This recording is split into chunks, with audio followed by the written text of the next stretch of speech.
Let Paimon think. Where are some nice places we could go? Oh, why don't we pay Cloud Retainer a visit at Mount Outsong? It's been a while since we last saw that illuminated bird. She's always the one popping up out of nowhere and scaring us half to death. So let's surprise her this time. Here we are, right outside her place. Do you still remember the first time we came here? We even brought offerings and everything. And when we told her that Rex Lapis had been assassinated, she immediately threatened to squash Liyue Harbor. Paimon thought she'd be impossible to get along with. But now that we've spent some more time together, she's really not like that at all. We probably don't need to bring any offerings now that we've gotten to know her pretty well, right? Still, Paimon's got some snacks around here somewhere, so if she really wants something, we can just use that. Huh? Traveler, did something catch your eye? Whoa, what a pretty lady. Is she also here to visit Cloud Retainer? Yeah, you're right. All it takes is one look and you can tell she's someone special. As expected of that bird lady, really. She must have a whole bunch of Adepti friends from all over the country. Okay, but if we're both friends of Cloud Retainer, then we're basically friends by association, right? Want to go up to her and say hello? Helping you make more connections is a part of Paimon's job as your reliable guide. Paimon's got this.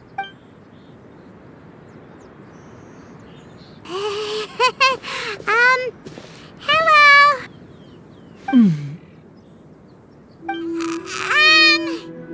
Paimon is Paimon! And this is the Traveler. Paimon doesn't think we've met, but we're also friends of Cloud Retainer. May we have the pleasure of learning your name, Madam Adeptus? You two... What is this tomfoolery? Has this shift in form so clouded your eyes that you no longer recognize one anymore? Wait, you're... Huh? You're the illuminated bird? But you look... human! How did that happen? Oh, donning human form is scarcely any test of one's abilities. As for your confusion, one merely had no reason to indulge such inclinations before. So, you're indulging now because? Well, one has made plans to pay a visit to some disciples at Liyue Harbor. Taking on a human form for such a trip is simply a way to make matters less conspicuous.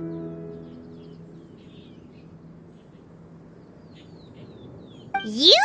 Worrying about keeping a low profile? You're the one who likes to pop up out of nowhere all over the place. In fact, Paimon can think of several examples, like last year, when you suddenly appeared on the top of a roof without any warning, or...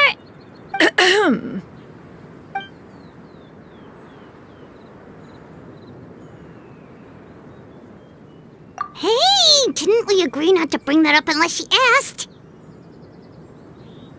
Oh, so you have taken care to follow the proper rules of etiquette after all. Most commendable.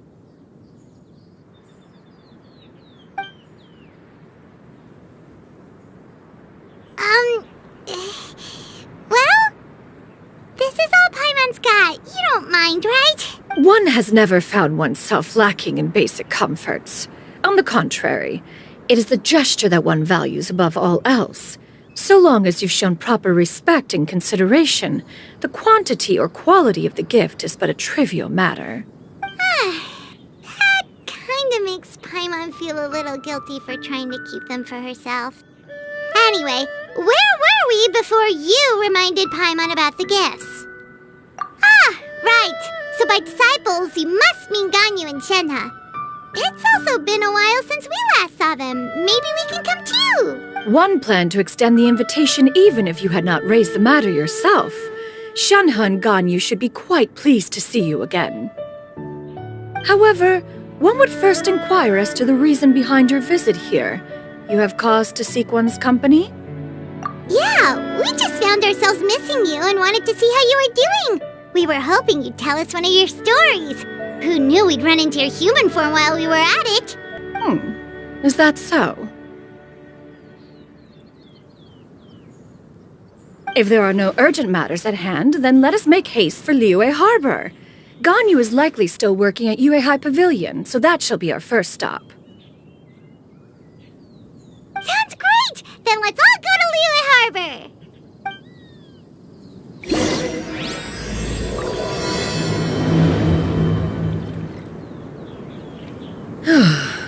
Ganyu has been quite busy with work as of late. One can count on one talon the number of times she returns to Mount Outsong each year. Shenhe has also secured employment recently. In her correspondence with me, she wrote that she shall have no need to return for the foreseeable future. Did they think one was so easily mollified? One shall investigate everything with one's own eyes and decide for oneself if their living conditions are satisfactory.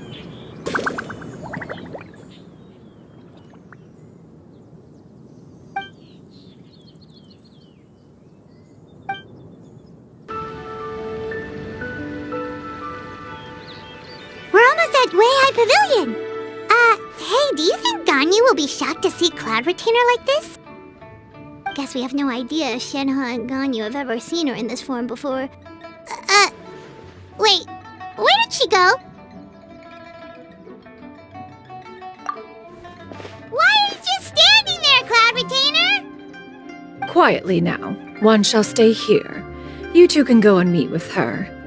But why? Isn't it better if we all go together? If one were to proudly proclaim one's presence, Ganyu would surely profess herself otherwise unoccupied and drop everything to attend to one's visit. One fears that would only result in her staying up all night to make up for lost time. One does not wish to trouble her. Conversing vicariously via you two shall suffice. Do remember to inquire as to her recent well-being. Again, do not mention one's presence here. Fair enough. Makes sense. All right, then we'll just pass on your regards and... Cloud Retainer? Oh, busted. Is that lady someone you know, Ms. Ganyu? She is indeed. I'm sorry, Huixin, but could we delay the upcoming meeting for a little bit? I believe my schedule today is quite full. Although, perhaps I could move some work to later in the evening. Oh, not to worry, Miss Ganyu. I'll make the necessary arrangements right away. Thank you, Huixin.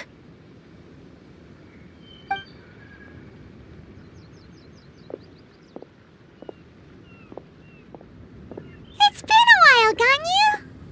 Greetings. What brings you here today? And Cloud Retainer, too. It's been quite some time since I last saw you in this form. You are quite mistaken. One is not acquainted with this Cloud Retainer of whom you speak. One is simply a mere mortal passerby. Huh? Seems she's not buying it. That was but a simple test. One did not expect you to be able to recognize one so easily, especially after so many years of only seeing one's other form.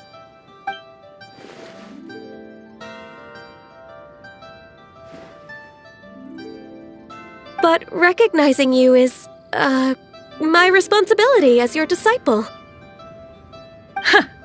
An apt observation. One was simply passing by while attending to some important business. One thought it would only be fitting to pay you a visit while in the area. Wait, Paimon wasn't aware of any important...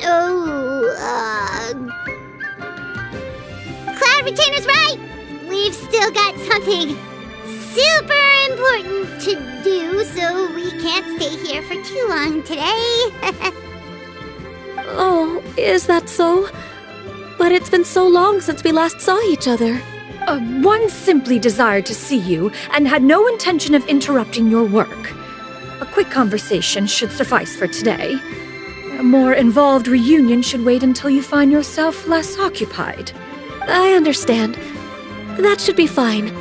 While one acknowledges the amount of work that you have to deal with every day, one must also remind you to rest. Though Adepti blood flows through your veins, excessive exhaustion will still cause grave harm to your body. It still makes one nostalgic to see you as you are now, respected and independent. When you were young, you oft begged one to cuddle you to sleep when you suffered from nightmares. Cloud Retainer! Stop! If you insist.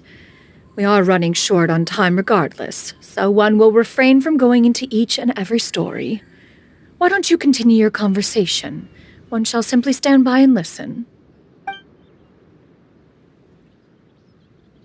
Wow, you've been to so many new places since the last time we spoke. If you ever need anything, please just come find me at Yuandai Pavilion. Also, forgive me for my presumptuousness, Cloud Retainer, but if you plan to continue appearing in this form, don't you think it'd be helpful to adopt a human name?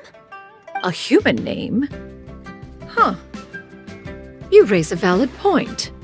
Considering the sheer extent of one's renown, Cloud Retainer is surely too recognizable as a name.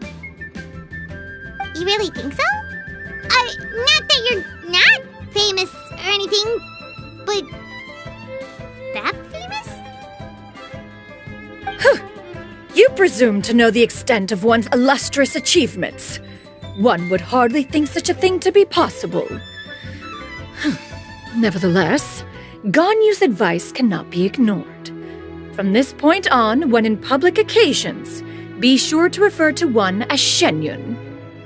Xianyun? I assume that's a reference to the full record of Pristine Pavilion. An adeptus of years past would rise with the clouds and rest with the moon. They were enlightened and wise, free and unfettered. The writer referenced Master's name to describe her carefree and spontaneous nature. Oh, that sounds super cool! Paimon feels like only the most powerful of Adepti could rise with the clouds and rest with the moon. Actually, those lines were originally written to describe Cloud Retainer herself. Huh? Wait, so you're really that powerful? And what of it? Did you truly take one to be nothing more than a bird of bigger than average size?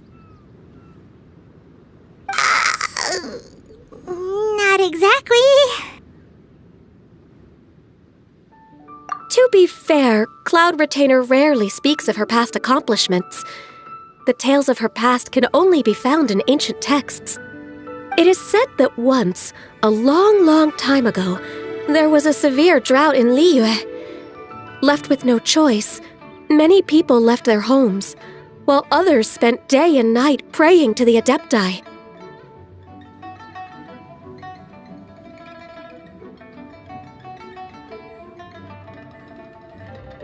Although I did not live through such tragedy, simply reading about it is enough to gain a visceral understanding of all the pain and desperation during that time. On top of the drought, a noxious gas also began to spread through the land. If not for Cloud Retainer's efforts, much of Liyue would be nothing more than a barren wasteland today. The books had this to say about what happened. Upon arrival, the Adeptus borrowed the wind to retain the clouds. Immediately, the clouds gathered together, and abundant rain burst forth from the heavens. Drought and plague were both driven away, and the people were saved. Wow, that's incredible! Mortal records add embellishments to dramatize past events. One did merely what one ought, and even if one had not interceded, the other Adepti would surely have stepped in to help. Even so, you stopped an entire drought! Can you really control the weather like the book said? Oh, Paimon suddenly has a lot more respect for you. So it was Paimon's bad for calling you Illuminated Bird before. You're not too mad, are you? How laughable. A name is but a simple label we carry with us on our journey through the world. Why would one be offended by such a trivial matter? That's a relief. In that case, Paimon will continue to call you whatever feels right in the moment. Well, that is quite enough ancient history for now. Ganyu, have you had word from Shenhe? One has heard that she procured a job recently. Have you any thoughts on her workplace? And what, pray tell, of her monthly remuneration? Moreover, does she find herself overly inundated with work? Is she allowed time off during Lantern Rite? That is a lot of questions. There is no cause for concern, Cloud Retainer. I introduced Shenhe to her employer personally. Wanmin Restaurant's business has been booming recently. So, with Chef Mao being swamped with customers, and Xiangling still off and out in search of new recipes, I introduced Shenhe to staff the restaurant. I see. Most excellent indeed. One has had the pleasure of being introduced to that family. Xiangling is kind and astute, while her father is loyal and reliable. One has no cause to believe that they will make Shenhe's work difficult. Now, it is almost time to partake in the victuals of noon. One shall visit Wanmin Restaurant in person and see how Shenhe is doing. Huh? But didn't you just say that you had something important to do? Can that wait until after we've eaten? You may return to your work, Ganyu. One shall see to this matter on one's own. There will be many an occasion to dine together in the future. One is certain the opportunity shall present itself most readily. Of course, Cloud Retainer. Please take care. Traveler, Paimon, I'll see you some other time. See you around, Ganyu! Whew! Paimon was pretty quick on the uptake there, don't you think? As soon as you mentioned important business to attend to, Paimon realized that you were just looking to cut the conversation short and not take too much of Ganyu's time. Is Paimon right? No, in fact, it was not an excuse. One is indeed visiting Liyue Harbor for an important purpose. Wait, for real? The moment is not yet upon us. Still, the truth will be revealed to you in time. Huh. She really seems to be playing up the whole mysterious Adeptus thing right now. Is it because we just heard that cool story about her powers? You get what I'm saying, right? Yeah, how can I not? Not even fine food is enough to distract from the presence of a fine lady, eh? Oh, I'm far more interested in getting her details than ordering any dishes. Hey, how about you ask her? You do it! No. I think you should. Wait, she's coming. What can I get for you today? Greetings, miss. I was just wondering if you'd be willing to... What would you like to order? 2 servings of more meat to go. Good chat. Bye.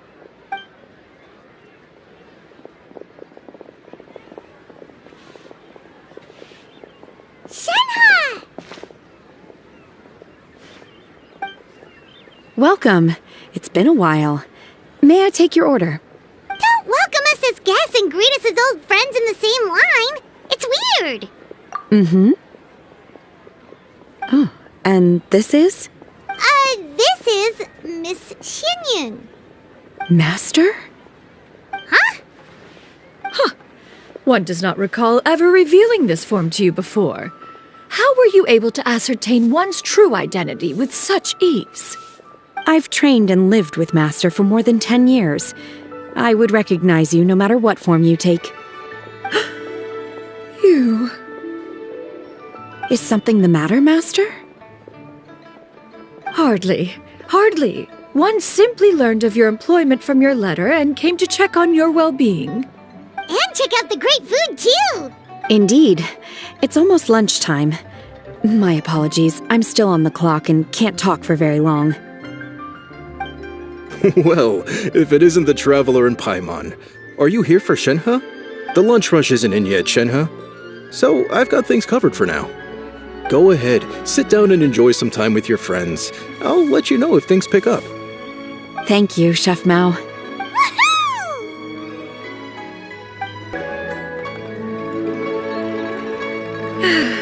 It is just as one expected. The owner of Wanmin Restaurant is indeed a most reasonable and accommodating human. Still, The work here entails dealing with quite a varied group of people. Has this been difficult for you, Shenhe? It's been manageable so far. I sometimes run into strange people, but I have figured out a way to deal with them. Seems like you've been making progress. So by dealing with them, you mean... First, I try to talk sense into them. If that doesn't work, I threaten them with violence. At this point, they usually decide they are in favor of a civil conversation. How should Paimon put this? Oh, a sensible plan. One is gladdened to see you integrate so well into human society. And you, Master? How have you been? Simply marvelous. Though Mount Outsong has scarcely enjoyed your presence recently, one has hardly found the pleasure of one's own company to be lacking. I see. Just as expected of Master. I have missed Master quite a bit too.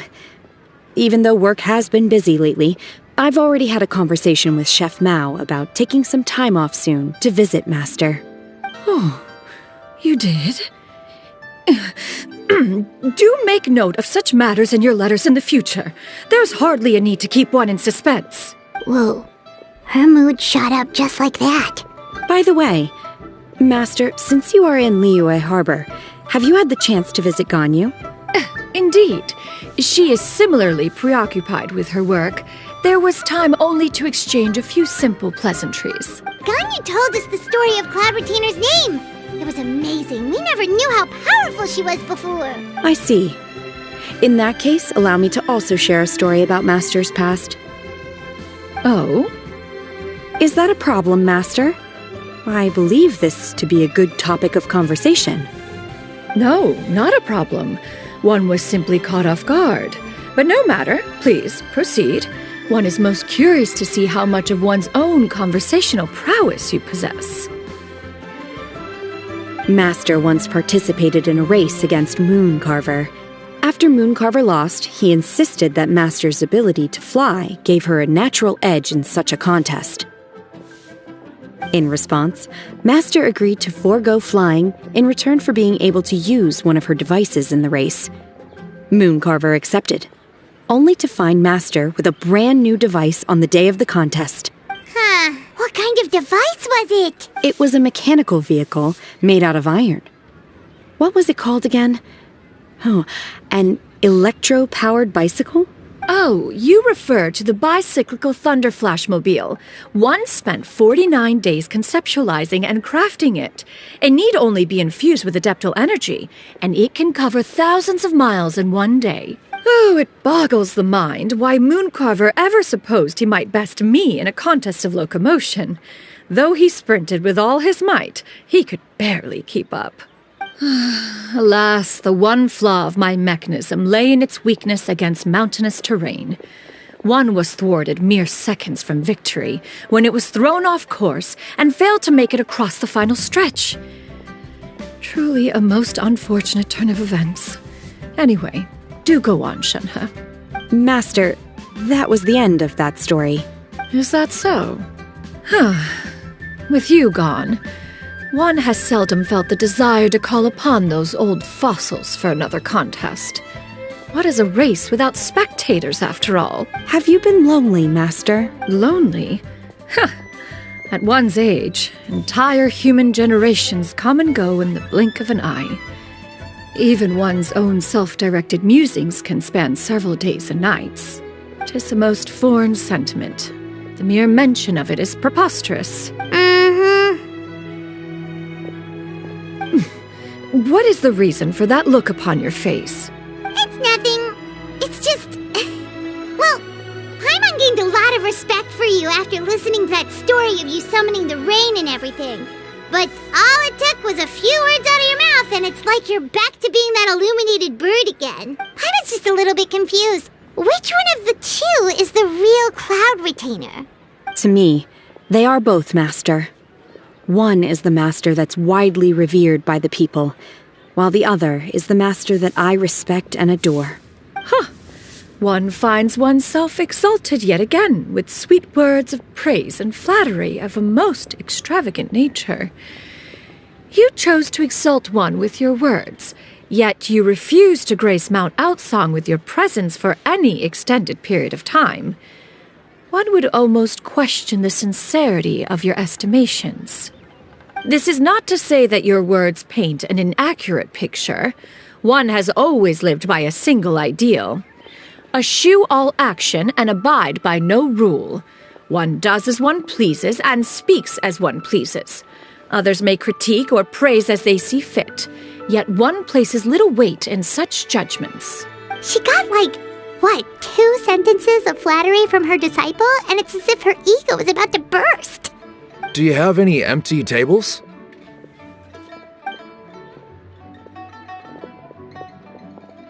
Hey there, could we get another fish stew? I'm hearing more guests come in. I should get back to work. All right, good luck with the lunchtime rush, Shenhe. Mm-hmm. I'll try my best.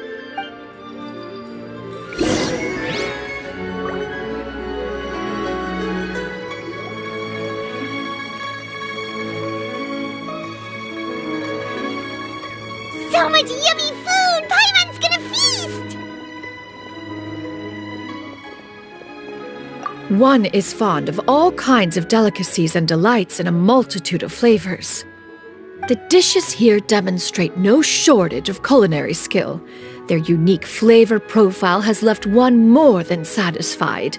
In fact, one has been struck by quite the fit of inspiration. One has already begun to conceptualize the next generation of supreme cuisine machines. Everything's so tasty! A bit too hot at times, but still super tasty. I'm sorry, miss, but our tables are full. Shall we try somewhere else, Granny? But it smells so delightful. Can we really not eat here? My poor legs can't go on for much longer. Well, you could always check with some of the other guests and see if anyone's happy to share a table. Okay, I'll ask around.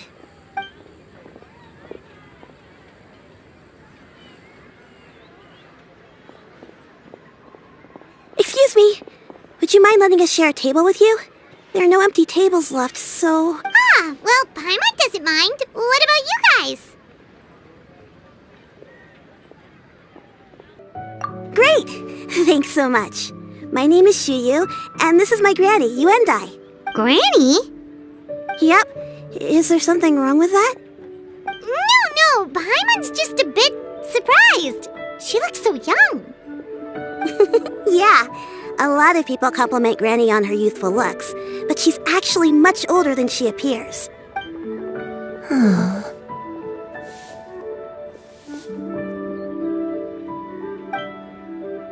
Granny, why don't you take a seat?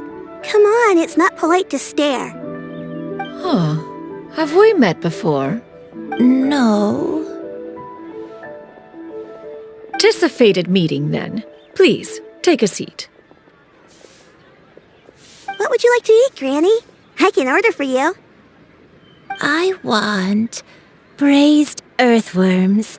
They always pop up out of the ground after a rainstorm. No, not this again. Granny, there's no braised earthworms on the menu. Braised earthworms? Well, that sounds weird. Do people actually eat that? Right, that's what Paimon was thinking too. Need any help? Help? Oh, do you mean with Granny? Thanks, that's nice of you to offer. Granny has pretty bad dementia, so her memory's getting worse all the time. She's always saying things that sound kinda confusing. Actually, her memory's been bad ever since I was little. But it's gotten so bad lately that I even have to remind her who I am every morning. They died young. It's just me and Granny now. But it's okay. Don't feel bad. Granny loves me a lot, and I love her a lot too. Sure, it's hard at times, but you just gotta make the best of the life you've got. Wow, you're really tough for your age, kid. You're too kind. And me? Oh, what about me? You're tough too, Granny. Plus, you're really gentle, and you're always there for me. Yes, and it's hardly as if I forget everything. I still remember the important things. Wait, what was that really important thing again? I remember now. It was a dream. I had a dream where everything was dark. Someone was standing in front of me. She told me to come and find her, and that once I'd found her, I would be free. Huh? That sounds super important. But how come you've never told me about it before? It was just a dream, so I forgot about it. But I'm in a good mood now, and somehow I remembered it again. I believe I've had this dream a great many times. But just how many times have I had it? Now that I do not remember. Wait, so you have a reoccurring dream where someone's talking to you? That sounds spooky. Oh, does that mean you're possessed? Unlikely. Her eyes are clear and her breathing remains calm and level. One sees no signs of possession. Are you sure? Who do you take me for? Is one not an adept? Am I not an expert? You're right. Paimon almost forgot you're the expert. In that case, do you still remember what the person in your dreams looked like, Granny? Not anymore. Although, I have a sense that she looked rather like me. But not as I am now. My younger self. A younger version of Granny? This is just getting weirder and weirder. What is going on here? As one said, fate must have brought us together. You may leave this situation to me. Are you sure? So, what are your names? Paimon's Paimon. Just Xianyun is fine. Thank you all so much for offering to help. But first, I'm sorry for asking, but, how do you want us to pay you back? Oh, we don't need any payment for this. Thank you so much. You're welcome. But Miss Xianyun, what exactly can we do to help out this Granny? All we have to go off is that dream. Where do we start? That is elementary. Since her dreams portray her younger self, then we shall retrace the steps of her youth. Once we have revisited those places, her memories will likely return. Sounds like a plan. So, Granny, do you remember which places you went to when you were young? Why, of course I do. The heavens above, the earth below, the wispy clouds, and the emerald mountain streams. Okay, taking that as a no. I might have an idea. Once, when I was really little, my dad told me that Granny used to be a martial artist heroine who saved loads of people from a disaster. If it's true, then maybe they wrote about it in the history books or something. A martial arts heroine? Oh, Xingqiu knows tons about Liyue's chivalric traditions. If anyone knows about the heroes of the past, it's him. Let's go find him at the Feiyun Commerce Guild. Are you leaving already? But I'm still hungry. I'll go order some food, Granny. If there's nothing on the menu you especially want, I'll just get a few different things. It seems we must part ways for now. The Traveler and Paimon are bound for the Feiyun Commerce Guild, while Yuandai and Xiuyu shall remain here and partake of their lunch. As for myself, I have matters to discuss with Streetward Rambler. Streetward Rambler? Oh, you mean Madame Ping! Precisely. Let us meet at Yujing Terrace once you are ready. Always wanted to try this place. Where are you going, Granny? Don't you like the food? Fresh milk. I need to buy you some fresh milk. Milk? Why? You need to drink milk before eating, or the spicy food will make you cry. Hush, little one. Don't cry. Granny, you're forgetting things again. I'm not a little baby anymore. I can eat spicy food now. Even the super spicy dishes, like their fish stew. I can eat 2 whole bowls, no problem. Wonderful. Oh, wonderful. My darling granddaughter is all grown up.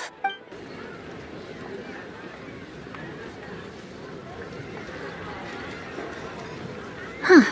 It's you two. What brings you here? Xingqiu! Great, we found you! We wanted to ask you about something.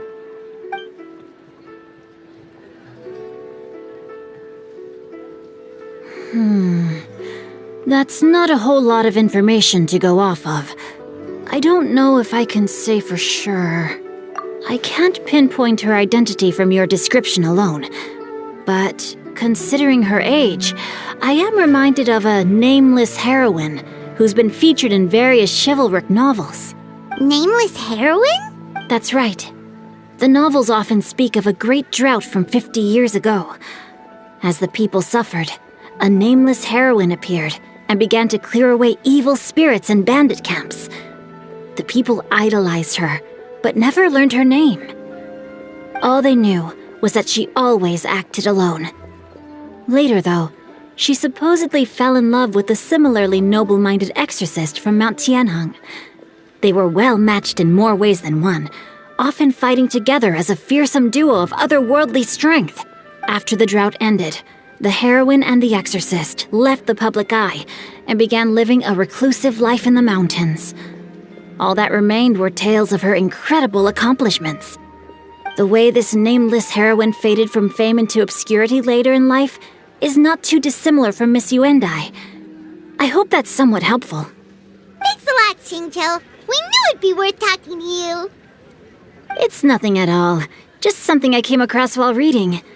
I did do a bit of extra research on her story, but it was just out of personal curiosity. Well, Paimon still thinks that's super cool. Oh, wait, Xingqiu, if you've read up on her, do you know of any places often associated with her? Let me think. In the novels, the nameless heroine always appeared near one of 3 places. Wangshu Inn, the area just north of Jueyun Karst, and Xingyun Peak.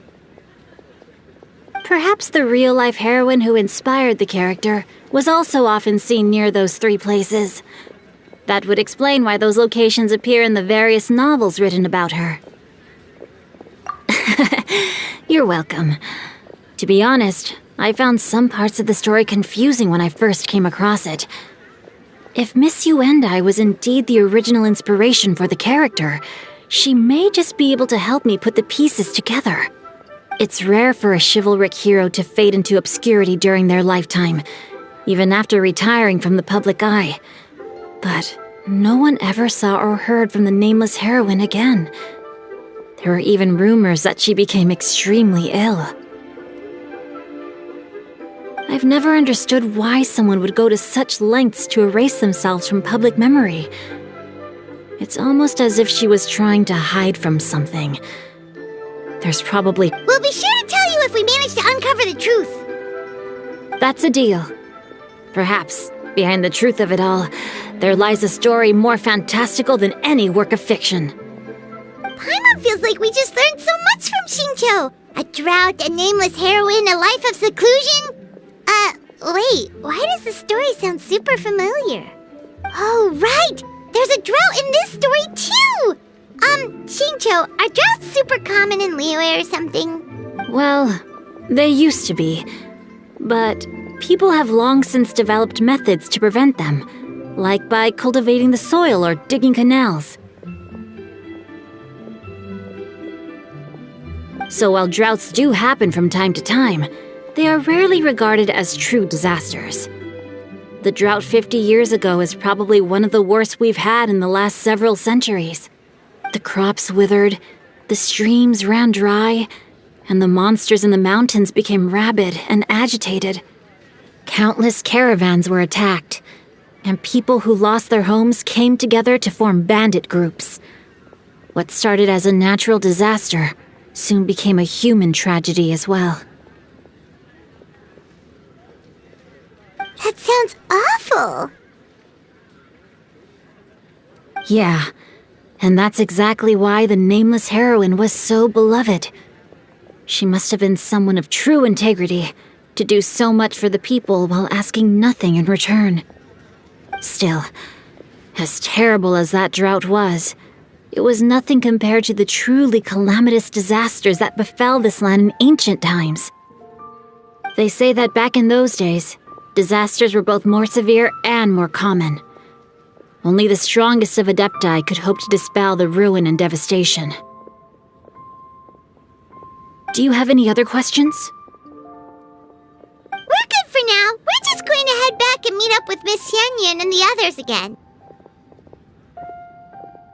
Paimon hopes that Granny Yuandai will be able to remember more of her past. She used to be a great hero who saved many people. So sad that she can't recall any of it. Anyway, we'll be off now. See you some other time, Xingqiu. Thank you so much for your help. It's no problem at all. Safe travels. Time erases everything. Even the greatest of heroes will have their legacy reduced to the small fraction of their deeds that were committed to paper. But I think the magic of chivalric novels lies in the way you can catch glimpses of a noble soul from a few mere paragraphs. I have recorded the tune that you requested. I hope it will be of help to you. Oh, thank you. Straightward, Ping, what has amused you so? Oh, it's no serious matter. I was just reminiscing about the last time I saw you in this form. Time has wrought such change in this world, and yet you appear just the same as ever. Time has little bearing on one's existence, nor has one keenly felt its effects whilst dwelling at Mount Outsong. Nevertheless, Ping, one would like to seek your counsel on a personal matter. Oh, why so formal all of a sudden? I must say, you're making me a little nervous. What is it? Well, the inquiry is as such. Approximately how much more would one need to afford a comfortable life in the harbor, not unlike the one that you yourself lead? It does not require as much as you may think. Still, do you mean that... Cloud Retainer, Madam Ping! What are you two talking about? Nothing save for some trivial matters. Have you unearthed any useful details? Xingqiu has a theory, but let's save it for when Chuyu and Miss Yuandai have joined up with us again.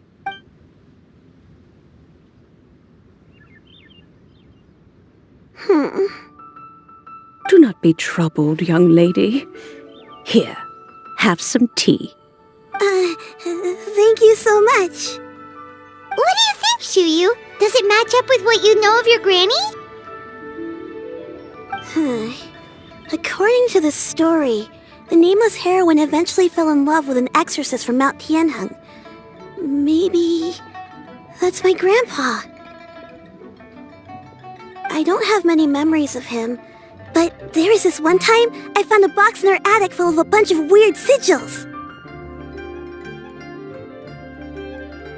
I think so too. Granny might remember something once she's returned to a familiar place. What marvelous tea! I can taste the dew's sweetness in this cup. It's as if I was taking a stroll in the mountains, thoroughly one with nature and at peace. Is that so? Then please drink as much as you like. There's no need to hurry. At our age, it's always nice to slow down and take the time to appreciate pleasant conversation among friends. Thank you. Okay, since we have the time, can I ask you something? Sure thing. What would you like to know? I have a secret I want to tell you. Let's go talk over there.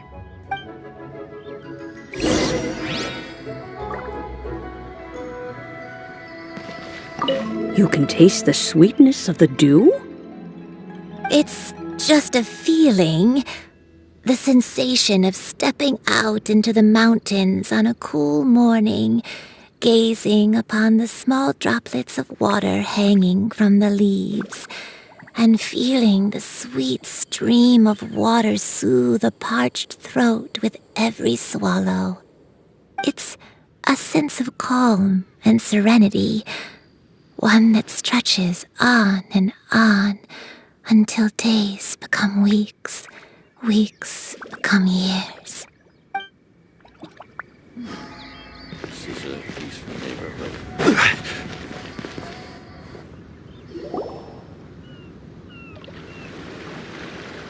What's wrong, Xiu? Well, I've been kind of meaning to ask ever since we started talking in the restaurant, but are you guys all adepti in disguise? Oh! How about that? Well, you guys just seem super special. Plus, I think I might have heard Miss Xianyun call herself an adeptus. Oh, must have been a slip of the tongue. Xianyun, since you were the one who, misspoke, maybe you can explain to Xiu here what you really meant by that. One is indeed an adeptus. Is that of some concern to you? Huh? I knew it. Well, one time when I was a little kid, I saw a pure white illuminated crane. I had this super high fever, and Granny wasn't around. I was feeling all icky and gross. But then this snowy white crane flew down from the sky. She put me on her back and flew me to her cool Adeptus house and fed me some sort of magic potion. When I woke up, I was already back in my bed and my fever was gone. I really wanted to thank her, but I was too sleepy to stay awake, so I never got the chance. So I just kind of wanted to ask if maybe any of you have ever met an Adeptus like that? A pure white illuminated crane? The only two we've ever met are blue and white and black and brown.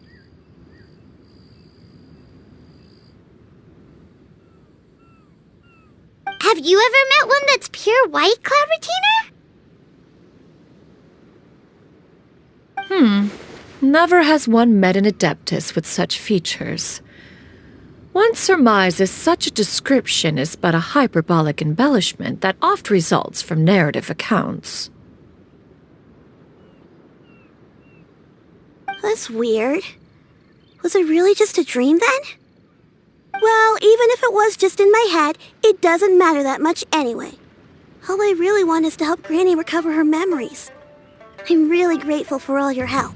Leave it to us! Now that we know the 3 locations, we just need to visit them one by one. Let's go to Wangshu Inn first! Okay, I'll go get Granny.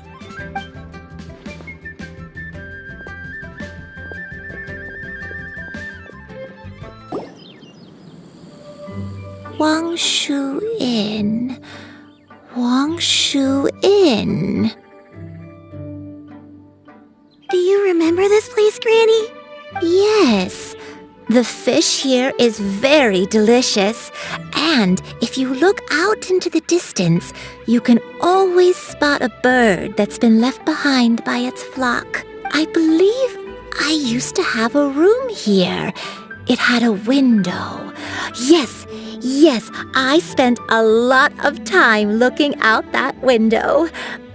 Which room was it again? Let me look. I'll come with.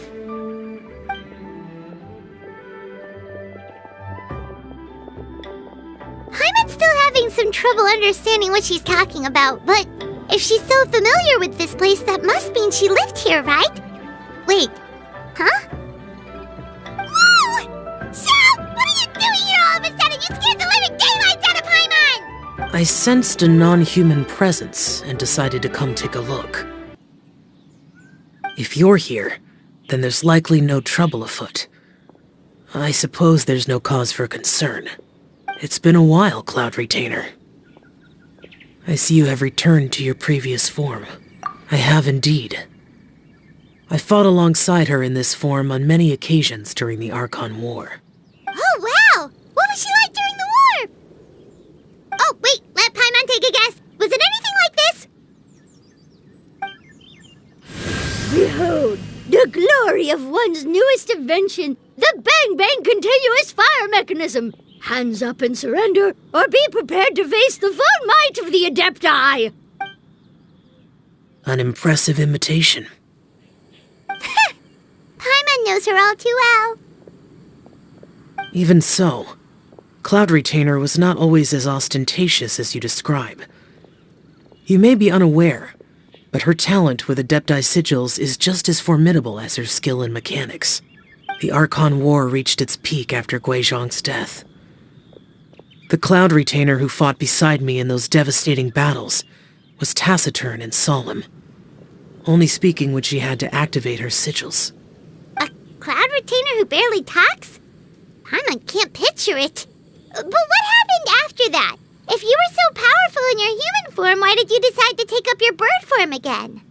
Once one had bid farewell to the world of mortals, what use would one still have for such a shape? When dwelling between mountain and forest, away from the struggles and troubles of the mortal world, a mortal form is hardly the most fitting of choices. After the war, Cloud Retainer retired to Mount Outsong, only revealing herself to the occasional visitor, and always in her avian form. Although I do believe there was an occasion some 30-odd years ago when she decided to don her human form. I believe it was for the purpose of...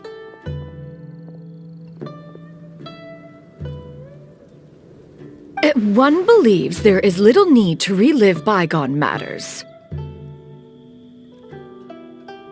Granny, are you okay? Back then, at this place, Perhaps this conversation should end here. I shall take my leave now. Should you encounter any trouble, you need only call my name.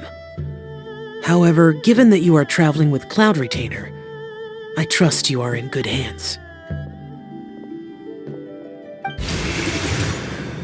Everyone! I think Granny is finally beginning to remember her past. Slowly now, calm your mind and recount what has been recalled. A long time ago, I stayed here to recuperate from my illness. Huh. So what Xingqiu said was true! You did fall ill! Was that why you went into hiding? I don't remember. I'm very sorry, but I can't even remember the name of my illness. The only thing I can remember is that it took a great toll on me, and there was no cure for it. I was confined to my room in Wangshu Inn, where I spent many days unconscious. I'd come to every once in a while and stare at the migrating birds outside the window. It was a solemn sight. I remember crying, but I'm not even sure I knew why. One day, I met a traveling merchant. Upon hearing of my illness, he sold me a bottle of soul-revitalizing tea pills. He told me that the pills were concocted using Adepti blood and could be used to alleviate my symptoms. Sure enough, I made a full recovery. My illness remained dormant for several decades after that. Wait, but if your illness remained dormant for several decades, are you saying that what you're going through now is just a relapse of what happened all those years ago? And it was all thanks to the pills that you managed to keep the symptoms in check? Paimon's brain kinda hurts. Do you remember anything else? I'm sorry, I don't. Oh, if only I wasn't so useless. Hey, you're not useless. You've done so much for me. Watched me grow up. Raised me. How could you say that about yourself? Oh, fret not, dear child. Granny was just a bit frustrated. That's all. The recovery of a person's memories is a gradual process. Finding pieces of one's past is always superior to not finding anything at all. Let us make haste to the next location. Next location. Next location. Oh, why don't we go to the area north of Dwayunkar's next? There isn't really a landmark there, so where should we start? Oh, Paimon's got it. Let's check out the houses in the area first. After all, if she was there for any length of time, then she would have stayed somewhere, right? Oh, Paimon's really got her thinking cap on today. At this rate, we'll recover all of Granny Yuandai's memories in no time. I don't remember this place at all. I don't think I've ever been here before. Still, I was thinking, this place feels perfect for a game of hide and seek. Huh? Why a game of hide and seek? I'm not sure. Maybe it's because I used to play that game a lot with Xianyun when she was younger. I don't remember playing it that much. Are you sure about that, Granny? We only played a few times, and we stopped once we realized I was no good at the whole seeking part. Ah, is that so?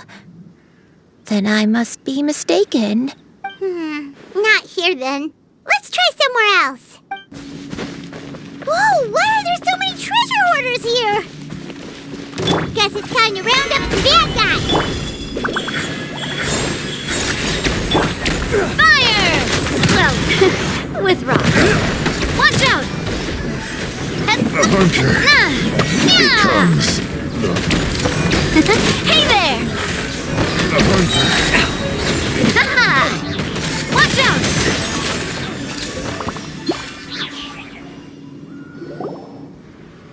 Do you remember anything about this place, Granny Yuandai? Let me think.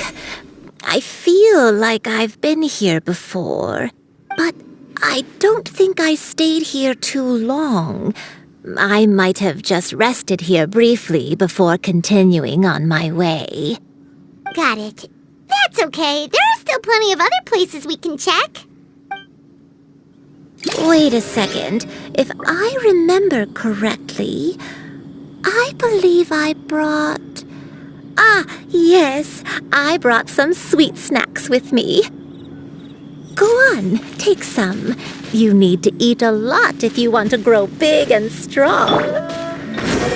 Oh, thank you! Then Paimon will help herself.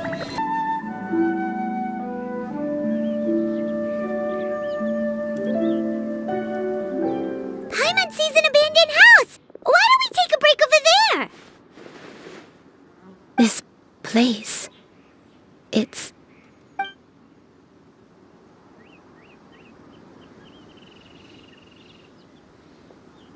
Did you remember something, Granny? I remember. Xianyun, this is where your father was born. It was a moonless night. I had been injured, so your grandpa was supporting me. We fled together with some being in the fog behind us in hot pursuit. I had exhausted my strength when the labor pains came on, so we took refuge in this house. Your grandpa set up a barrier outside, but neither of us knew if it could hold the monsters back. I remember that night. I remember falling to my knees, reciting a prayer over and over. I alone am the source of this sin. Punish me as you wish for forsaking my oath, but spare my innocent child. Sin? Oath? Did you do something wrong? I don't know. I don't remember. I only remember praying in the darkness with all my strength until the sun finally rose again and the fog cleared out. Eventually, the house was filled with the sound of my baby's first cries. That baby was your father. I remember I clutched him tight to my chest and wept tears of joy. It was the first time I'd ever felt such happiness in my life. My dad? He was my pride and joy, and so are you, Xianyun. You're so much like him, and I love you both so much. But you're always going to be different from me. Why? Just what did I do? I don't care what you might have done, Granny. You'll always be the person I love more than anything. You're too sweet, Xianyun. I'm lucky to have you with me. If not for you, I would not have had the courage to come here, to try to remember what I had forgotten. All right, let's not stand around any longer. There's one place left, yes? Let's go take a look. If one recalls correctly, the next place should be Xingqiu Peak. Yuandai, how fares your health? I may be a bit slow, but I'll do my best to keep up. I'm sorry to keep everyone waiting. Climb on. I shall carry you to the top. Oh, such lightness of weight. All those who grow old grow frail in the end, do they not? First, you lose your memory, then your health. Eventually, you end up losing everything. My only wish is to depart this world with a lucid mind, to free myself of this torment and the burden it places upon others. Fret not. You have my aid in this endeavor. We're finally here. Does this place feel familiar to you, Granny Yuandai? Let me see. How strange. Have I lived here before? When we were at Wangshu Inn and the abandoned house earlier, though I couldn't remember everything, I still felt a sense of familiarity. I could easily picture myself in those places. But here, I don't have that feeling. Perhaps I did come here in the past, but it just didn't leave a strong impression on me. But did the stories get it wrong then? Yeah, that's true. But they're also the only thing we have to go off of. Paimon was hoping this place would jog Granny Yuandai's memory just like the others. I'm sorry to disappoint you too. It's all right. We're not going to give up yet. We'll figure something else out. Just you wait. Thank you. If only I could remember. Huh? That way. What's that mountain? Oh, let Paimon look! Huh? Isn't that Mount Outsong? Looks like we've come full circle. Mount Outsong. Mount Outsong. Granny, are you okay? Don't push yourself, Granny. It's okay if you can't remember. You shouldn't do something that makes you sad. Mount Outsong, What am I really? Mount Outsong holds some familiarity to you? It does, but I can't go back. Are you feeling unwell? My head, it feels all heavy and dizzy. What is wrong with me? Cloud, Miss Xianyun, is there anything you can do? Let us go to Mount Outsong. But... Fret not, all will be well. Yuandai, you have already given more than enough to the pursuit of this endeavor. You may leave the rest to me. I've prepared something that can aid you in suppressing the fear in your heart and restoring your lost memories. It currently resides at Mount Outsong. Wait, really? When did you do that? I never leave anything to chance. All will reveal itself when we arrive.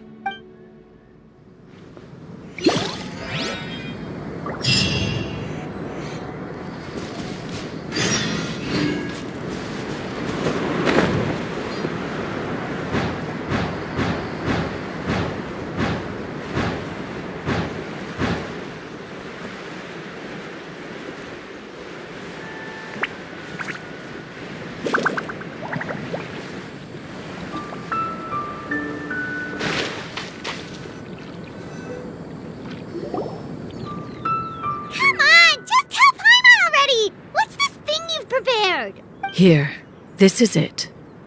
Huh? But isn't this the mechanism that you were tinkering with when we first got here? Oh, is it another invention of yours? Precisely. A recent one at that. I am most pleased with the result. I call it the Suspensus Somnium mechanism. It periodically releases a soft breeze, which when paired with a gentle adeptal tune, can help the listener subconsciously relax and even enter a semi-hypnotic state.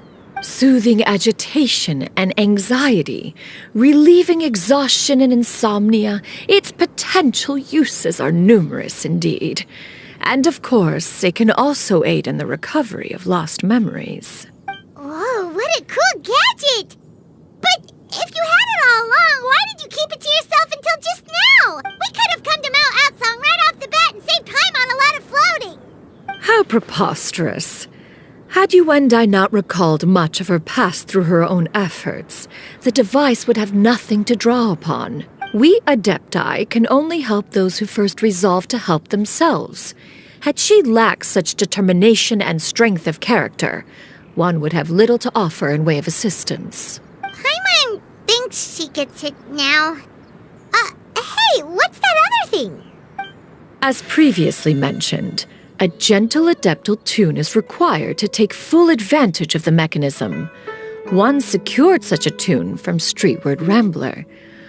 Only with her melodies can the mechanism reach its peak power. Whoa, Paimon can feel what you mean. Paimon's body feels light as a feather. It's as if she's lying down on a warm patch of grass after a super satisfying meal.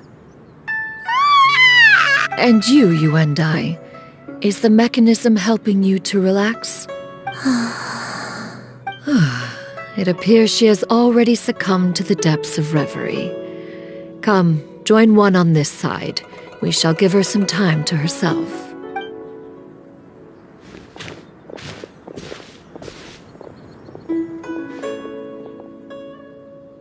The drought is over. But why do you look like you want to cry? The potion. It's nearly run its course. I've never regretted meeting you. Not even for a second. Please. Please, no.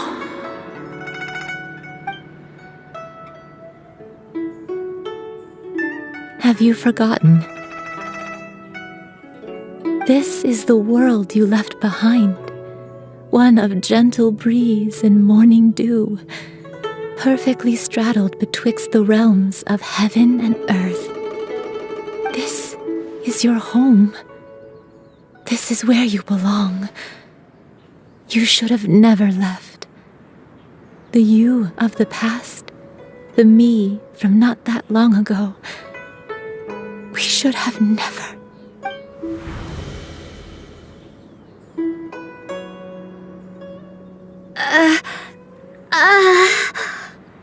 So that is the truth. No wonder this place is so familiar. Granny! Granny, are you okay? Cloud Retainer. Your memories have returned? Wait, did you just call her by her full name? Does that mean you already knew each other? Yes. I now remember everything. Everything. Granny, please don't cry. I'm here. I'm here. Oh, don't worry, my dear child. Granny is fine. I'm so sorry, everyone. You've gone to so much trouble on my behalf. It's all come back to me now. The most important thing that I had forgotten was the truth of what I once was. One can sense the guilt that now plagues your conscience. Reclaiming a truth long buried is sure to come with a myriad of complex emotions. Perhaps... No, it's okay. Now that I've remembered, I must face my memories head on. Xianyun, everyone, I cannot thank you enough for all your help. I'm ready to tell you my story, if you're willing to listen. Please, Granny, don't force yourself. What happened in the past doesn't matter. I love you more than anything. Nothing you say can change that. I know, dear child. My feelings for you are exactly the same. It is for this reason that you deserve to know the truth. Some time ago, I made a terrible mistake. One for which I could never atone. Is this the sin that you mentioned in Xianyun Karst? What happened? I am, in truth, not a human being. My real form, one that I held for centuries, was that of a wild crane.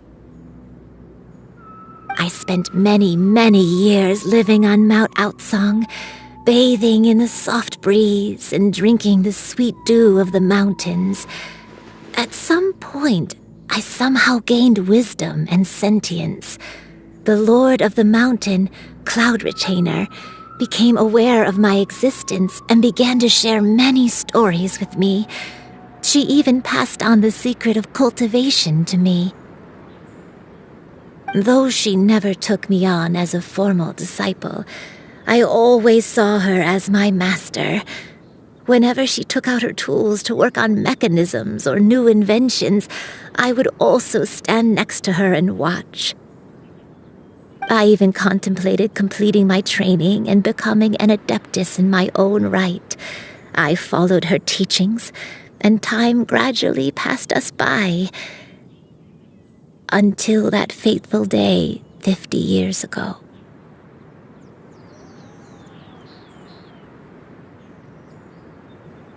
"50 years ago?" That's right. Master regaled me with many stories of her past deeds. From them, I learned how she had saved people from a similar crisis in the past. She was the one I looked up to the most. More than anything, I dreamt of becoming an adeptus like her. I wanted to travel the land like she had, relieving suffering wherever I went. But I was still far from being a real adeptus. I possessed no ability to take on human form and fit in with the crowd. Once she learned of my desires, Master prepared a special dose of human mimicry potion for me. She warned me that the potion's effects would only last 10 years, and if I were to fail to return to my original form at the end of that time, I would forever forget my past as a crane and become something neither human, beast, nor adeptus. Oh no. So that was the source of your dementia all along. Was it because of Grandpa? Indeed, I fell in love. Though he was human, he had spent his entire life training on Mount Tianheng. When we met, it was not only my first foray into the world below, but his as well. Although clumsy and impulsive as he was, you'd think he was the real strange bird among the two of us. But still, just like me, he cared deeply about the world and wanted, more than anything, to cleanse it of all pain and suffering. I could not help but fall for him. But my time continued to tick away. Those 10 years passed by in a flash. Yet I did not want to leave his side, so I... Oh no, what happened next? I committed an offense. I wanted to stay with him, even if it meant living a life full of pain and suffering, even if it meant that I would eventually turn into a monstrosity. I knew I had betrayed Master's hopes, but I was too ashamed to face her. So I wrote her a long letter instead and asked someone to leave it outside her abode. I was convinced that she would not support my decision, and I lacked the courage to speak to her face to face. In my shame, I fled and tried to hide from the world, such that no one would be able to find me again. But that was only the beginning of my troubles. I began to suffer from a strange illness. My memories became hazy and confused, and I could no longer keep myself awake. I understood that my pain was caused by my refusal to return to the life I was fated to lead. Along with my memories as a crane, I soon forgot the true cause of my suffering as well. I knew only that I had committed a sin. All I could do was pray for forgiveness, even if I had long forgotten what needed to be forgiven. Looking back, I was beyond lucky to have come across that traveling merchant at Wangshu Inn. It was such a fortunate coincidence that we were there at the same time. If it weren't for those soul-revitalizing tea pills, I probably would have... Granny! What's wrong? Coincidence? Why did I ever think it was a coincidence? Tea pills concocted using the blood of an adeptus? No, it couldn't be. Master, don't tell me. Back then, that merchant was actually... Human custom would dictate the conferral of gifts to be in order when one's progeny is wedded, would it not? Consider the pills a symbol of one's best wishes. So when I tried to conceal my name and mistakes from the world and hide myself away in perpetuity, the only person I managed to deceive was myself. You knew where I was all along. One still remembers when you were but a fledgling. You possessed a certain fondness for a particular game. You would hide yourself among a group of wild cranes and ask one to pick you out from among the flock. One found you with such ease every time. 'Tis a truth most evident. One always recognizes one's own, no matter what form they may take.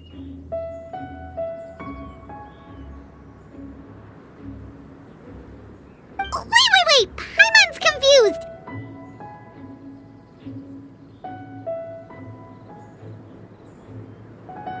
So, Cloud Retainer, you found Yuandai again? But how? When? And what happened after that?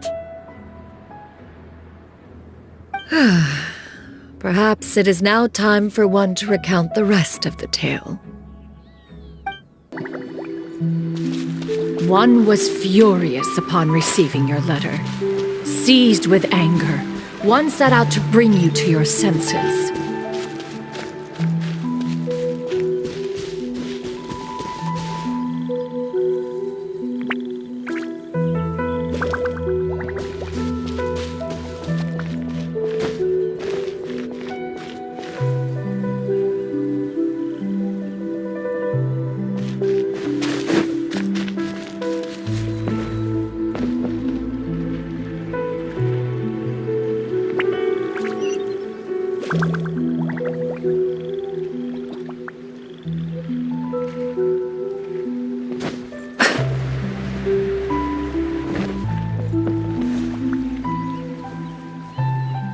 In truth, one had more than a few misgivings about your chosen partner. As an exorcist, his talent was lacking. One could hardly say his skill with sigils was any better. But soon, one came to appreciate the devotion he bestowed upon you during your illness. He never uttered a complaint and rarely left your side. Unwilling to begrudge someone of such character, one decided to overlook his aforementioned deficiencies, glaring though they may have been. Wishing to grant you a life without regrets, one gathered many divine ingredients and used one's own blood to create a form of medicine. Though imperfect, it managed to suppress the more dire effects of your illness. As for how to deliver the medicine, after much contemplation, one eventually decided to perform the deed oneself. One took great care to alter one's features and select the appropriate attire. Only after meticulous scrutiny did one finally set out for Wangshu Inn. As one expected, you were most ignorant of one's true identity.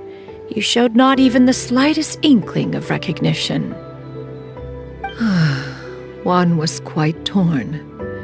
Should one have celebrated the success of one's disguise, or mourn the loss of your acquaintance?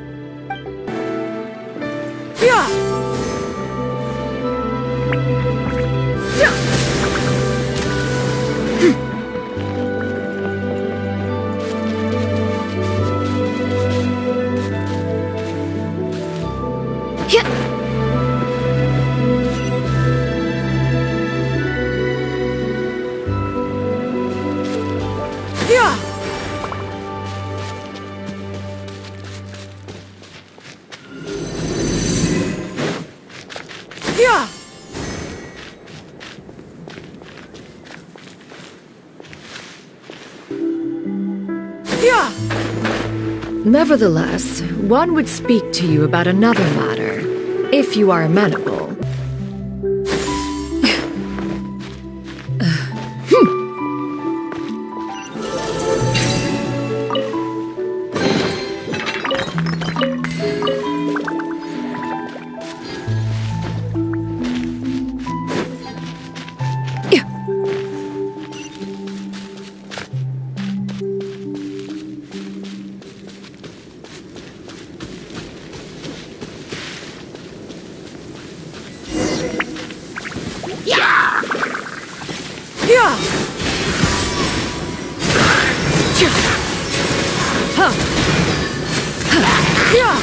Skyward! Skyward!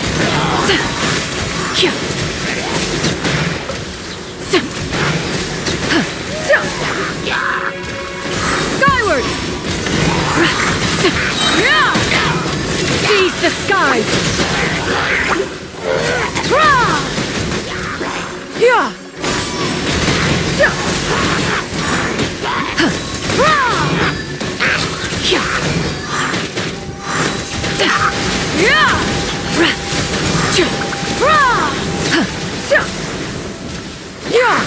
Scatter! Skyward! Make way for the Adeptus! Skyward!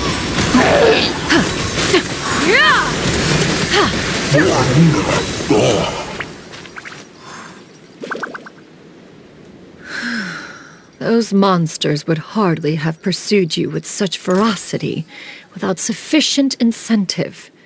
They were likely incited by the presence of godly remains. Said godly remains, in turn, were likely drawn to the trace of one scent on your body. One was, after all, an active participant in the Archon War.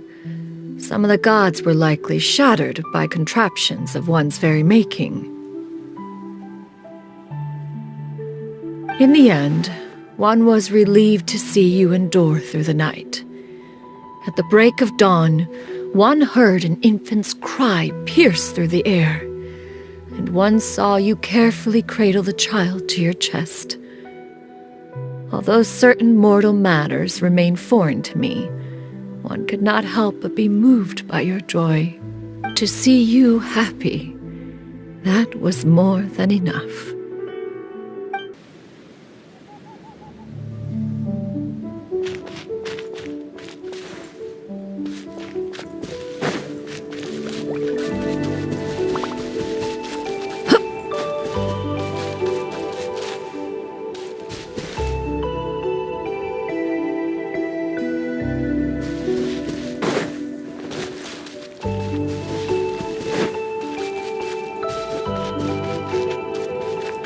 Now you should have a complete understanding of the events. Wait! But if that's true, then the crane who took care of me when I was sick must also be... Ah, one had almost neglected to recount the absurdities of that tale. Skyward!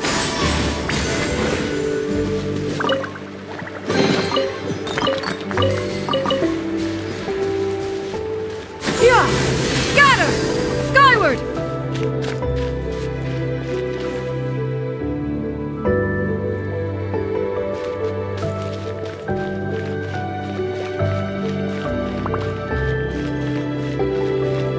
Yeah!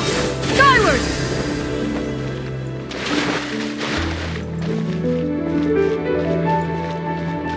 Yeah!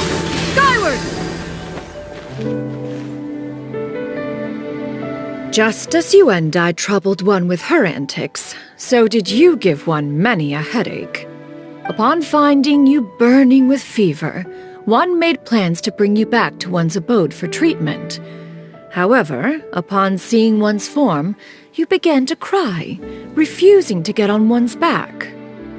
When one asked you why, apparently you believed that one could not possibly be a true adeptus, because all illuminated cranes are white from tip to toe.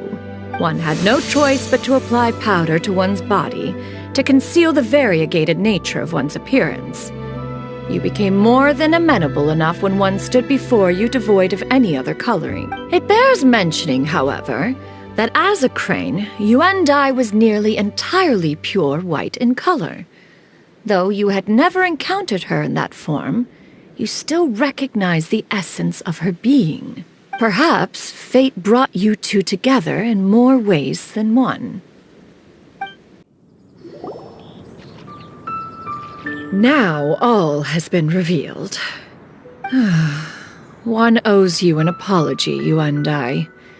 One recognized you upon your very entrance into Wanmin Restaurant. One has always viewed you as a disciple of equal standing with Ganyu and Shenhe. Indeed, one wished to bring your story to a satisfactory end with this visit to Liyue Harbor. Still, one could not reveal your identity right away. Had one simply informed you of all you had lost, all those cherished memories would merely have become the fictionalized account of another. Memories are most meaningful when recalled by those who lived through them. Would you not agree? Even if the process was painful and arduous to experience. Have you any inquiries? inquiries? Master, I must ask. If you found me all those years ago, why did you leave me be, even though you knew about my mistake? Why did you not bring me back to Mount Outsong by force? One has never regarded your action as a mistake. It was a simple choice, nothing more. When it is time for one's progeny to leave the nest, it is the responsibility of an elder to let them fly free. Yet, when your wings grow weary and the night grows dark, just know that you always have a place to which to return. 'Tis a refuge referred to by many a name in mortal writing. Home, nest, haven. Whatever its denomination may be, its essence remains quite unchanged. One speaks, of course, of a place not unlike one's own abode. One's disciples are free to come and go as they wish, yet the door remains forever open to those who wish to return. One rather hopes you count yourself among them. Thank you. Thank you so much.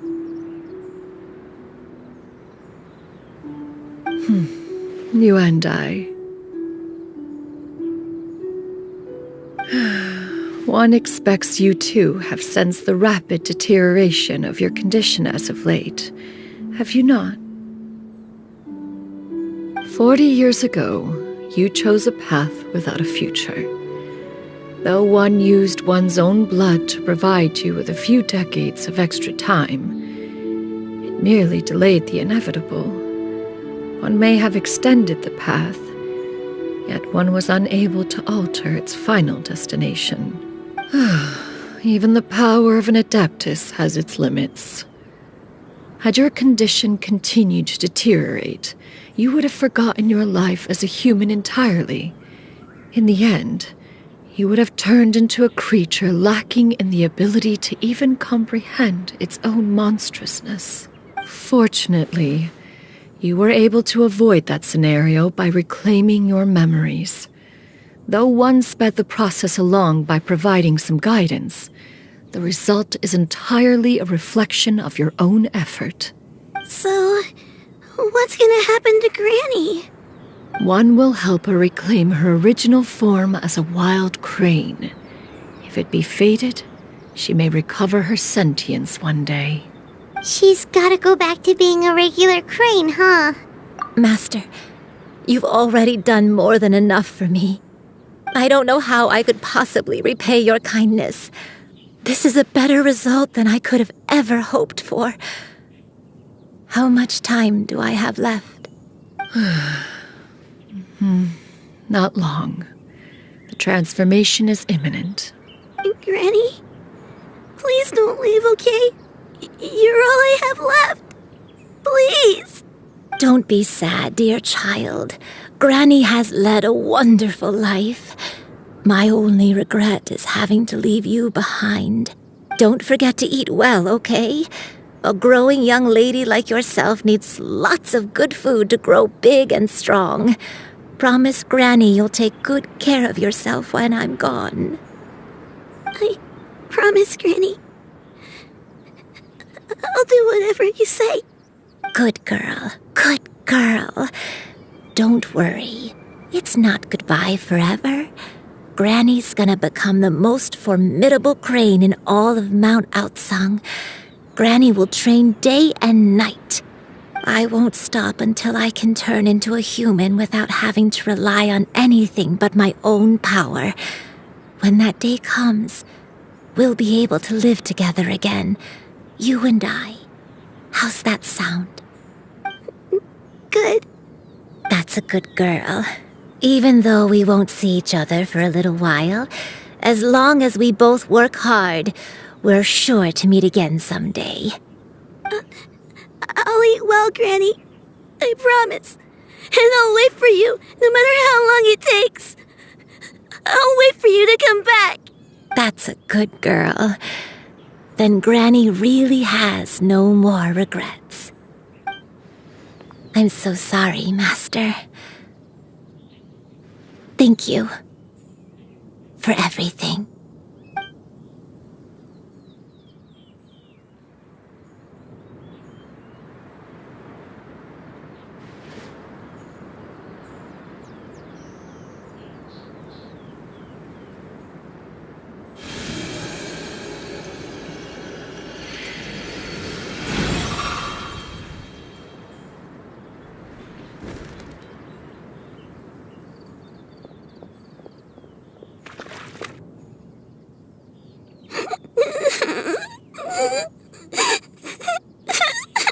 Xiu. Let her be. At her age, crying is a natural, if not fitting, response to such an event. Tears are a necessary part of maturation. Sometimes there is scarcely a better vehicle to wash away the toll of stress and misery. Now that the issue has been resolved, you should also take a moment to relax. Give yourself some time to rest. Take a nap if you must. One will wake you in due time.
believed we would see each other again, that our days of separation would finally end, and all my troubles would be behind me.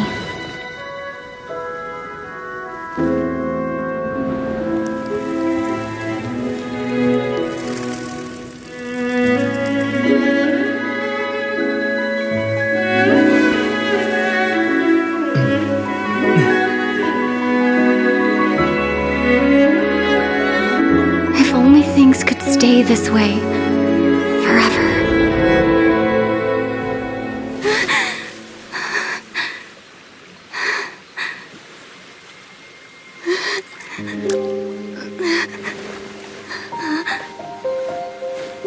A nightmare? Curious. If you're relaxed, shouldn't your dreams be pleasant? It was a good dream. It's just... You weren't ready to wake up.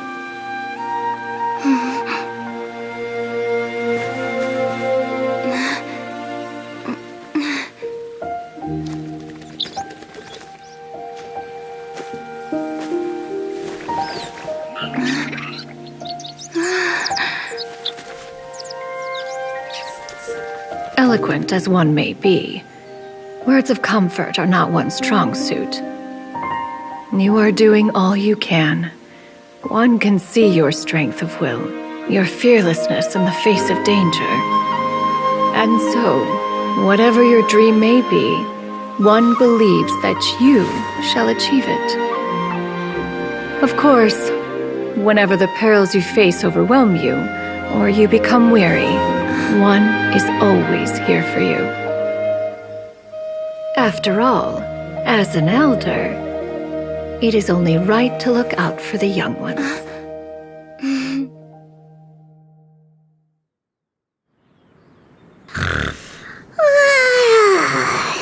Grilled chicken drumsticks. Huh?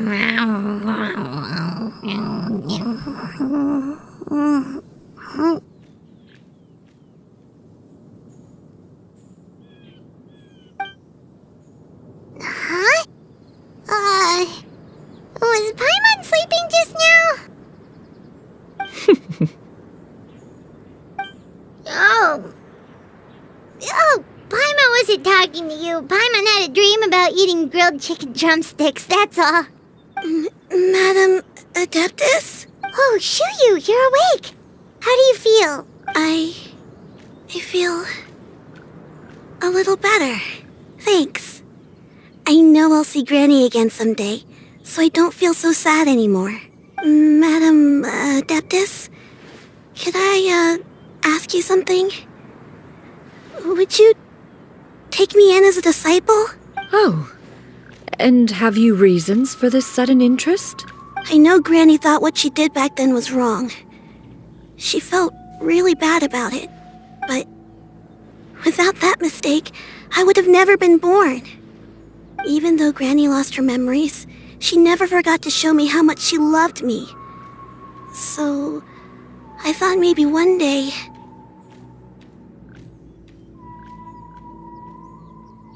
I could become a cool Adeptus like you and help a whole bunch of people, just like Granny wanted to do. Upon some reflection, one supposes you are no mere mortal. The fact that Yuandai's blood flows through your veins is proof enough of that. If this is what you desire, one shall make it so. Thank you so much, Madam Adeptus. No, I mean, Master. Xianyun, are you sure about this? Paimon's gonna let you in on a little secret. We've seen Cloud Retainer's 2 other disciples, and they pretty much eat nothing but bitter herbs like Xingqiu and violet grass. If you join them, you'll never enjoy Wanmin Restaurant's delicious cooking ever again. How utterly preposterous. One has never enforced such a rule. Every individual must find their own path to enlightenment. So long as one retains a pureness of spirit, one's dietary proclivities are quite irrelevant. Well, you say that, but Paimon's not seeing any tasty treats up here now, is she? Although Mount Outsong is rich in natural beauty, Its location does preclude access to certain finer mortal comforts. That is precisely why one plans to relocate to Liyue Harbor. Shu Yu shall have the honor of becoming one's first disciple in the human world. Whoa! You're leaving Mao Outsang? One has never concerned oneself with the location of one's residence. From the very beginning, one has sought only solace and peace. Yet in the end, all of one's disciples ended up in Liyue Harbor. Ganyu, Shenhe, Yuandai, they all chose a life among the mortal world. One has reflected on this fact for many years now. One can only assume that it is due to some failing on one's part as an elder or master. A failing, perhaps, of recognizing what it was they truly wanted. One is most curious as to what aspect of Liyue Harbor could have enticed them to remain there. One could hardly offer an opinion on the matter, but perhaps some time in the harbor will prove instructive. Why are you all so silent? Paimon is, just a bit shocked, that's all. So, does this mean we can grab a meal together in Liyue Harbor sometime? One has precious little time to squander. However, if one finds oneself otherwise unoccupied, one would not be opposed to the idea. One will be assuming the identity of a human while residing in Liyue Harbor. You should take care to avoid disclosing one's true identity. Don't worry, we'll help you keep it a secret. So, when can we expect to start seeing you in the city? Perhaps in 2 days' time. One has some matters to see to before one's departure. Preparation is the key to success, after all. One plans to put up various items from one's collection for sale. The earnings should provide for a comfortable living in Liyue Harbor. One has already picked out a handsome property near Chuhu Rock. 'Tis no small purchase, but what is mortal life if not one expense after another? Seems like you've really thought of everything. Then how about we meet up in Liyue Harbor in 2 days? A sensible plan. See you then. Oh, also, why don't you take this suspensus somnium mechanism as a souvenir? Anytime you should feel ill at ease in the future, you may try quieting your mind and sitting in meditation as you listen to its melodies. It might help you find a new perspective. Awesome! Thanks, Cloud Retainer! Hey, didn't we promise Xingqiu that we'd tell him what we found out? Should we make a trip to the Feiyun Commerce Guild? It's totally up to you. So, about your move to Liyue Harbor, you gonna tell the other Adepti about it? I have left an explanatory note in my abode. Those 2 old fossils will discover it, I am sure, should they come seeking my company. Considering their recent penchant for going off on private escapades, however, I find myself caring little for how they shall receive this news.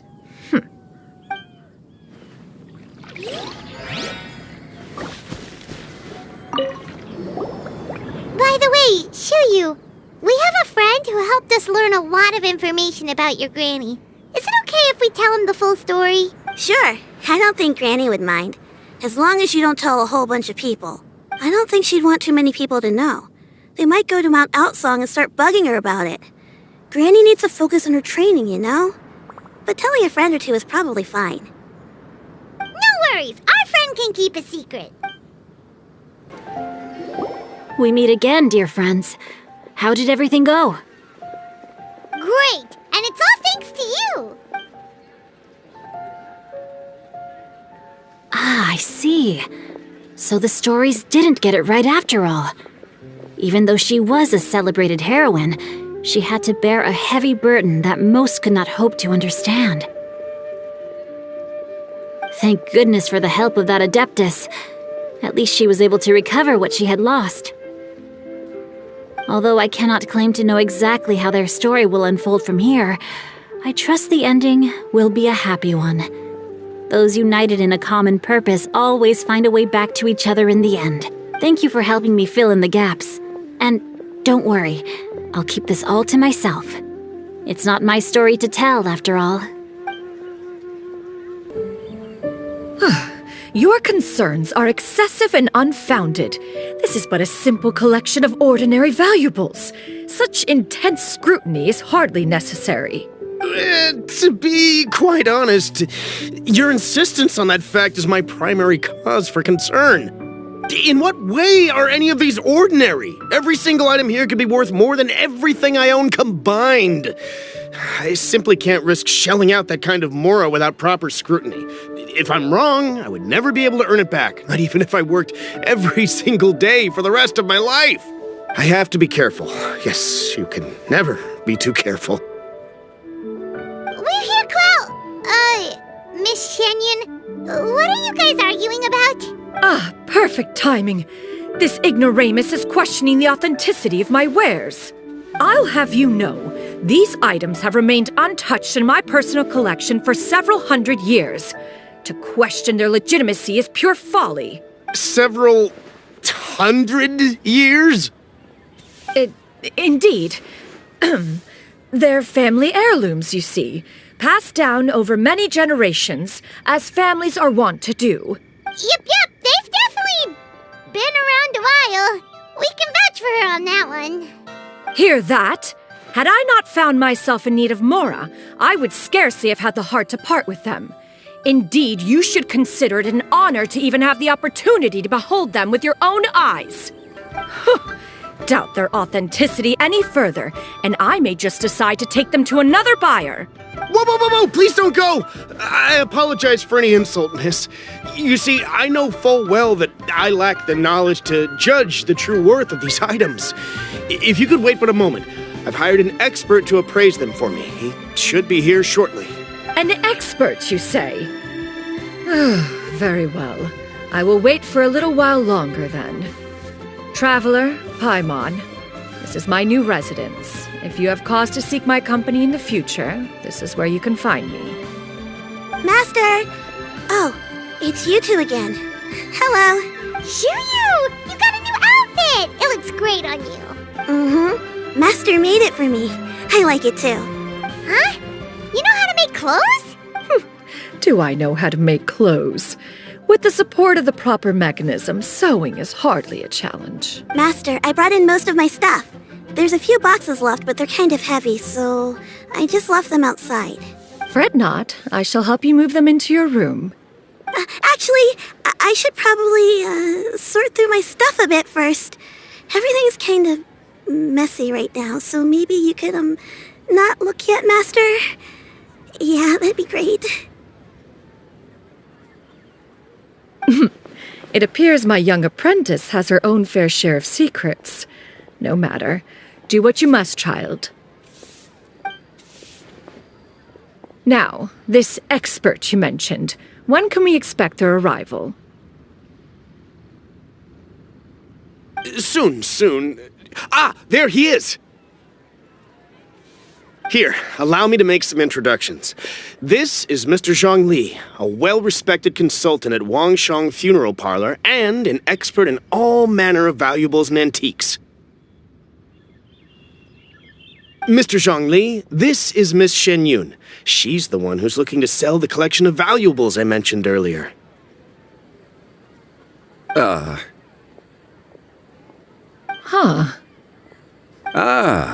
If it isn't Miss Xianyun. It has been quite some time since our last meeting. What a serendipitous reunion.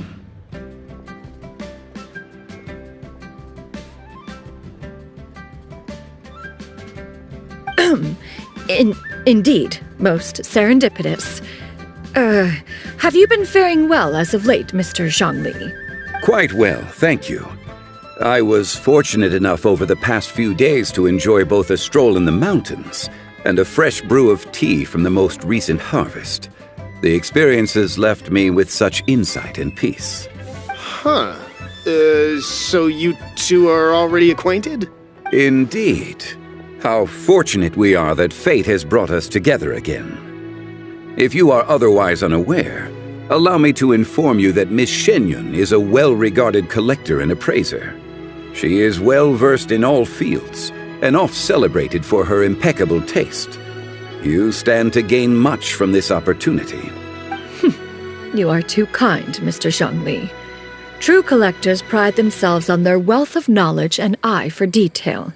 I can say without a doubt that you are foremost in that regard. Why, you flatter me, Miss Xianyun. It would seem that you are as self-effacing as ever. Not at all, Mr. Zhongli. Not at all. While I am loath to butt into this conversation, I must ask, you two already knew each other, and you seem to have quite a cordial relationship. Can I be certain that you're not working together to swindle me? I mean, you never know. Ha! A preposterous accusation.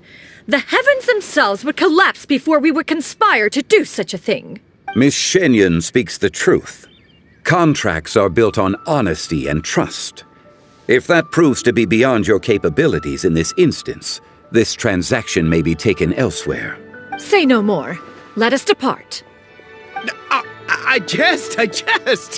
What fool would still harbor doubts after Mr. Zhongli himself has vouched for the goods? Miss Xianyun, wait!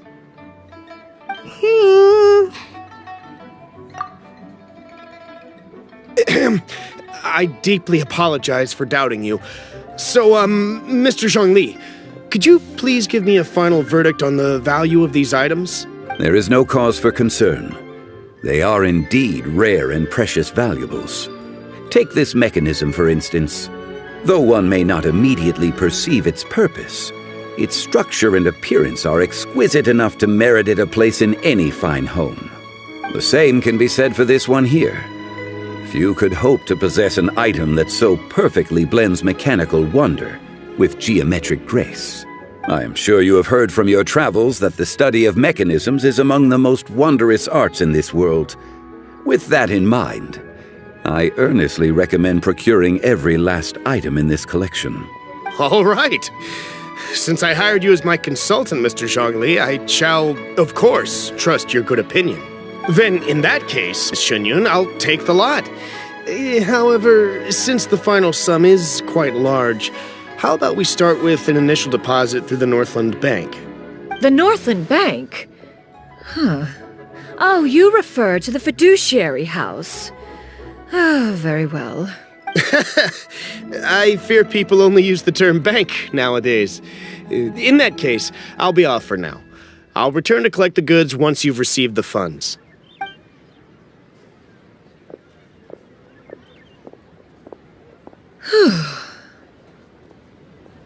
Zhongli! My friends, have you been doing well? We've been great! How about you? Paimon didn't know you were such a busy consultant! My days have been quite pleasant as well. I had been quietly enjoying a cup of tea when Mr. Xiaozu requested my services. As for you, Miss Xianyun, I presume you must be looking to settle in the city? I must say, the name Xianyun sounds exceedingly strange coming from you. Perhaps you could dispense of that particular epithet in further conversation. Whatever for. Am I not addressing you as a friend should? Well, that is true, but... Alas, refer to me however you will. After all, a name exists such that others may address you with it. One is hardly ignorant of that fact. It would seem that you have gained many valuable insights over the years, Cloud Retainer. One has indeed. One's previous stays were all brief. Now that one has made up one's mind to move and settle, one has gained a much better appreciation of the hubbub and commotion of the city, as well as the people's hard work and ardor. This city is much changed from how it was more than 1,000 years ago. Not unlike the ocean tides, so too shall the movement of people ebb and flow. From turmoil to peace, enlightenment to aspiration. Human society possesses limitless potential. In another 1,000 years, the scene we witness here may change in ways that are Impossible for either of us to imagine. Alright, that's enough reflection for one day. No need to get all sentimental on us. You make a valid point, Paimon. Now that the sale has concluded, what say one plays the host as we try some specialty dishes together? One must profess great interest in trying bamboo shoot soup.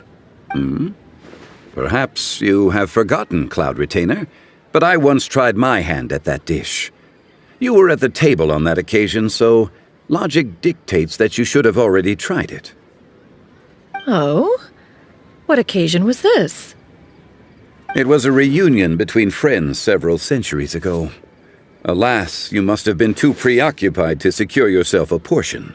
Or perhaps our other companions simply availed themselves of faster reflexes on that occasion. Hardly. 'Twas most certainly out of consideration for the others in attendance. In but a moment, one will show you what it means to have a true deftness of hand. It is settled then. Bamboo shoot soup, mora meat, crab roe tofu, triple-layered consommé. We shall enjoy the lot. One has already passed word to Shenhe and Ganyu to make a reservation. It is prime time for them to meet one's newest disciple. Is that agreeable to everyone? It should be a most splendid occasion. Xiu, come now, it is time to dine. This gentleman over here is Mr. Zhongli. He is, a humble employee of Wangsheng Funeral Parlor. Pleased to make your acquaintance. Nice to meet you too, Mr. Zhongli. That should be everyone, right? Let's go! Sounds good! Actually, Master, have you ever tried Adeptus' temptation? I heard it's impossible to stop eating after even just one bite. You know, 'cause it's super tempting and stuff. Is that true? That sounds rather implausible. Although with the right preparation, certain dishes can be too delicious to resist.